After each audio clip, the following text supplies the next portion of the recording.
Desde Évora, um abraço a todos. Quero começar por saudar os colegas de painel e, naturalmente, a organização destas terceiras jornadas de Olivença sobre as fortificações abaluartadas e saudar, em particular, o amigo Moisés Caetano Rosado, incansável promotor do património material e imaterial dos dois lados da fronteira.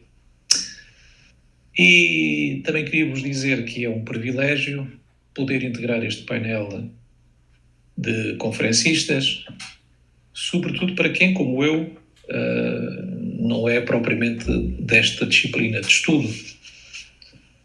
Antes de começar, peço desculpa aos amigos espanhóis que me escutam de não me expressar na sua língua, por isso tentarei falar num português mais pausado, para que todos possam entender convenientemente. Trago-vos, então, para discussão e análise, um mapa de levantamento coreográfico do troço do rio entre Jurumenha e Mourão, realizado por Nicolau de Langres em 1656. Mapa esse que se encontra disponível na Biblioteca Nacional de França e é até consultável digitalmente através do portal da Gálica. Este mapa consta da legenda, foi tirado por ordem do Tenente-General João Mendes de Vasconcelos e executado em 1656, como aliás ali consta, por Nicolau de Langres. E temos, pois, aqui nomeados dois protagonistas importantes deste período da Guerra da Restauração, chamada Guerra da Restauração. Comecemos por Nicolau de Langres, aliás, sumariando o que, enfim, é conhecido. Estava ao serviço de Luís XIII, quando firmou o contrato em 1644 com o embaixador português em França, o Conde da Vidigueira, mais tarde Marquês de Niza, para trabalhar em Portugal como engenheiro das fortificações na fronteira do Alentejo. É considerado um engenheiro militar mais importante da primeira fase da Guerra da Restauração, que eu diz, por exemplo, é o professor Rafael Moreira. Em 1645, trabalhou na fortificação de Elvas e no ano seguinte na fortificação de Campo Maior. Em 1647, quando estava a fortificar a Praça Forte de Campo Maior, foi nomeado nessa altura engenheiro da província do Alentejo. Isto na sequência da morte do seu predecessor no cargo, João Cosmander. Em 1651-52 teve a seu cargo o início da fortificação de Évora, aí já como mestre de campo e engenheiro mor. E em 1655, Langres foi a Moura para planificar as defesas provisórias desta praça alentejana, e é justamente nesta altura que se fazem as primeiras estruturas fortificadas ao longo do Rio Guadiana, que aqui nos vamos ocupar. Langres acaba por servir a coroa espanhola, sendo que participa ao mesmo tempo no ataque contra Jurumenha em 1662, que ajudara, aliás, a fortificar, e cuja fortificação, naturalmente, ele conhecia muito bem. Acaba por morrer em 1665 na Batalha de Montes Claros, não muito longe de Vila Viçosa. Por sua vez, João Mendes de Vasconcelos nasceu em Évora, portanto é meu conterrâneo. Era filho de Luís Mendes de Vasconcelos, um grão-mestre da Ordem de Malta, e seguiu, como o pai, a carreira militar. Em 1625 embarcou para o Brasil com a missão de recuperar a cidade da Bahia, que então havia sido tomada pelos holandeses. Em 1632 foi como mestre de campo no socorro ao reino de Angola. Em 1638 era mesmo feitor de Angola, Diogo Lopes de Faria, e que, numa carta enviada ao rei Filipe III de Espanha, aliás, de terceiro de Portugal, a quarto de Espanha, que, dizendo que se esperava um mestre de campo, porque era na altura muito temido e amado pelos gentis, pelos habitantes de Angola, daqueles reinos, como se dizia, e assaz desejado. Em 1652 foi proposto para o posto, ou para o cargo de governador e capitão-general de Angola. Apesar de tudo, terminou sem ser aceite, sem o ter aceito com justificação de que, apesar de ser um homem com grande experiência, já então estava ocupado em postos mais importantes e era já homem de certa idade. Vasconcelos convertia-se no mestre de campo general e governador de armas do Alentejo e acabaria por ser um oficial, talvez o oficial mais destacado na defesa do Alentejo na primeira fase da chamada Guerra da Restauração. E, portanto, são estes os nossos protagonistas que se enquadram neste tema que aqui vos trago. Havia, naturalmente, uma proximidade e amizade, naturalmente, entre Vasconcelos e Nicolau de Langres. O exemplo melhor conhecido é justamente, como esta imagem aqui comprova, a fortaleza de Jurumenha, que é um projeto de Nicolau de Langres, que mereceu a defesa de João Mendes de Vasconcelos, apesar de algumas objeções havidas nessa altura por parte da coroa portuguesa. Numa carta, por exemplo, enviada por Dom João IV, de janeiro de 1647, João Mendes de Vasconcelos afirma que está tudo preparado para o começo da construção da fortaleza, segundo um projeto de Langres e Gilot. E, portanto, há certamente aqui uma relação de proximidade entre estes dois protagonistas. Relativamente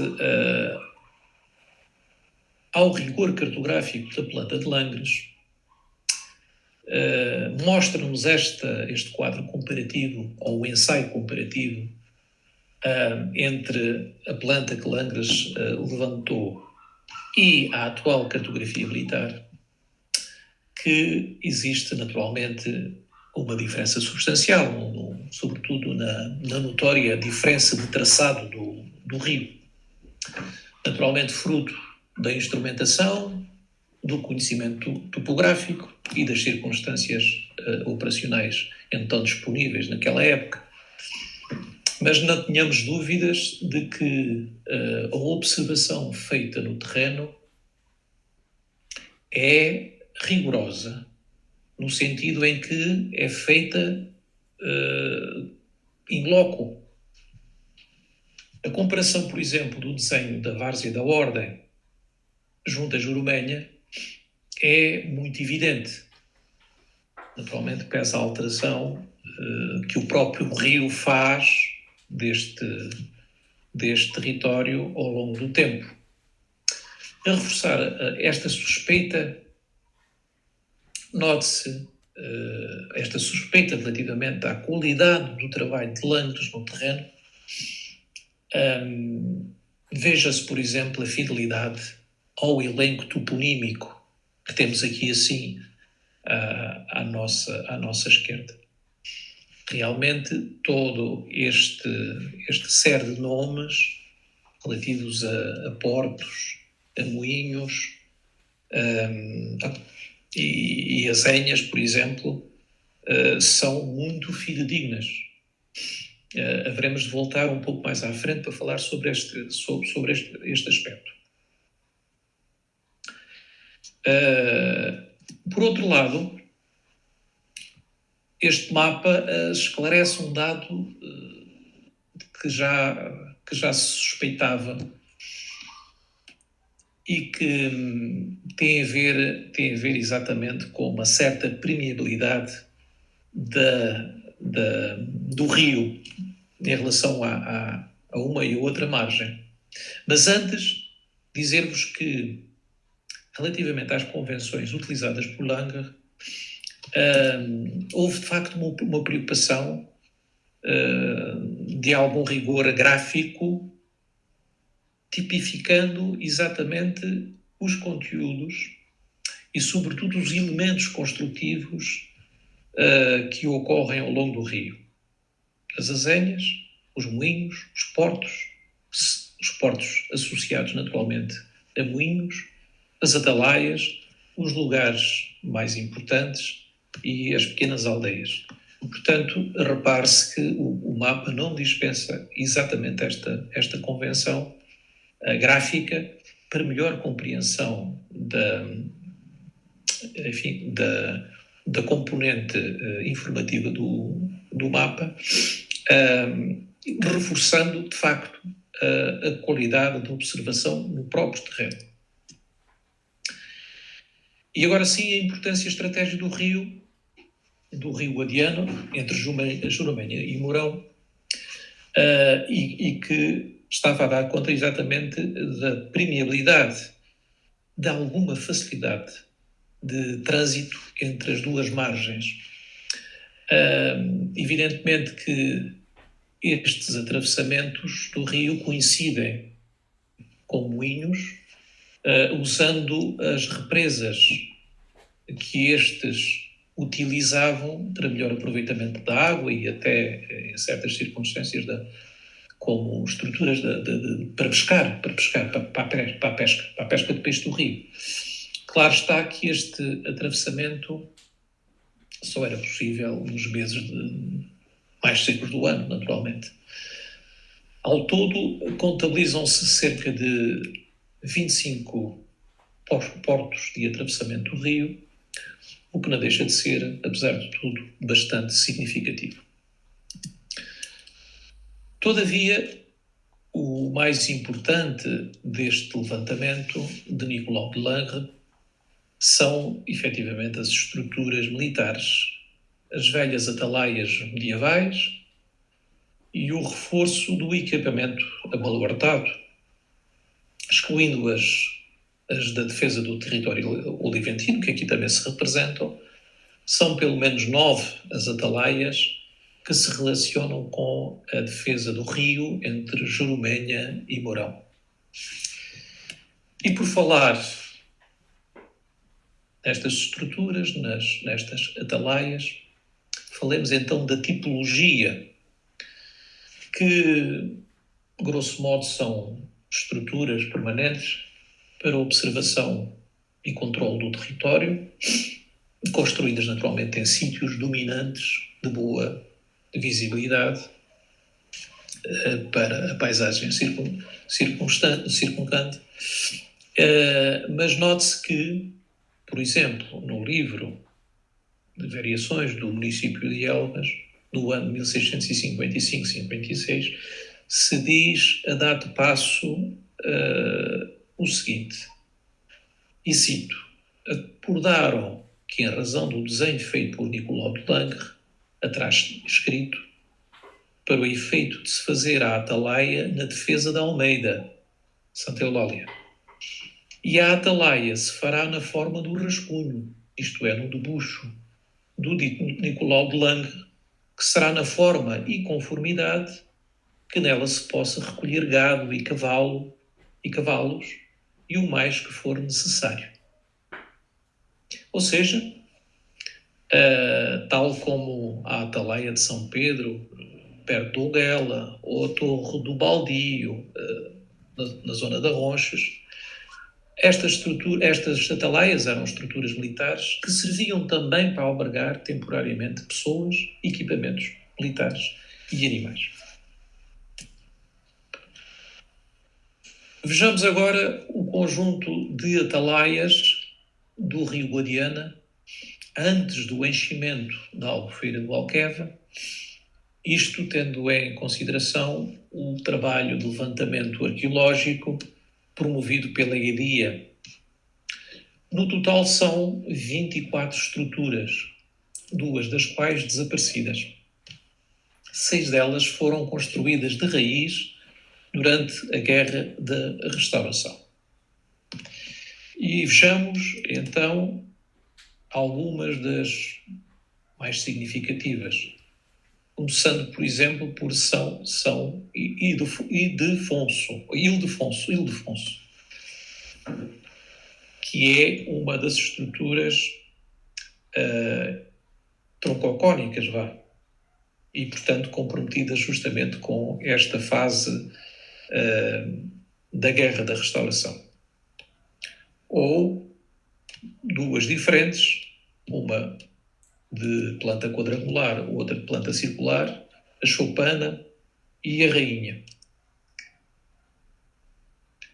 Ou ainda a atalaia de Calvinos, que é certamente uma atalaia de origem medieval. Ou uma mais conhecida e mais dominante na paisagem, São Gens, perto de Monsaraz, estrutura quadrangular, provavelmente também de origem medieval. De todas estas estruturas, certa ou mais significativa, ainda que infelizmente desaparecida, é a atalaia, ou reduto, ou fortim das Ferrarias. Pelo menos fica esta suspeita de ser este o topónimo, que é uma estrutura construída na época de Langres, no tempo em que ele está a fazer este trabalho, certamente, e que estrategicamente defendia o Porto das Carretas, que era nem mais nem menos que o principal atravessamento do rio Guadiana entre Monsaraz e Mourão, e de algum modo, digamos que ligando à própria cidade, à capital do Alentejo, a Évora, naturalmente.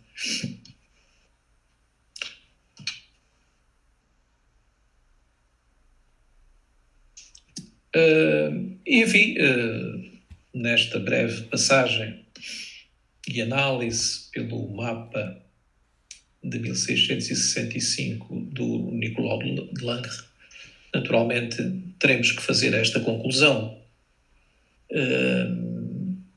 que é de facto um documento excepcional, assinado por Langres, que não há dúvida nenhuma, mas que ultrapassa em muito a sua dimensão estritamente militar. Tem naturalmente uma componente cartográfica interessantíssima, é um documento iconográfico muito valioso, é um precioso auxiliar toponímico para compreendermos a história do rio, é naturalmente um documento militar a juntar a muitos outros sobre a construção da identidade deste território ao longo do Guadiana. É também, sob um ponto de vista etnográfico, um documento importante porque nos ajuda a situar e elencar um conjunto grande de estruturas moageiras, moinhos e azenhas, e naturalmente faz parte da identidade cultural dos povos desta parte do Guadiana, dos povos da Extremadura, dos povos do Alentejo. Creio que este mapa é, ao fim e ao cabo, uma peça importante para a compreensão deste período histórico que tanto interessa a portugueses e a espanhóis.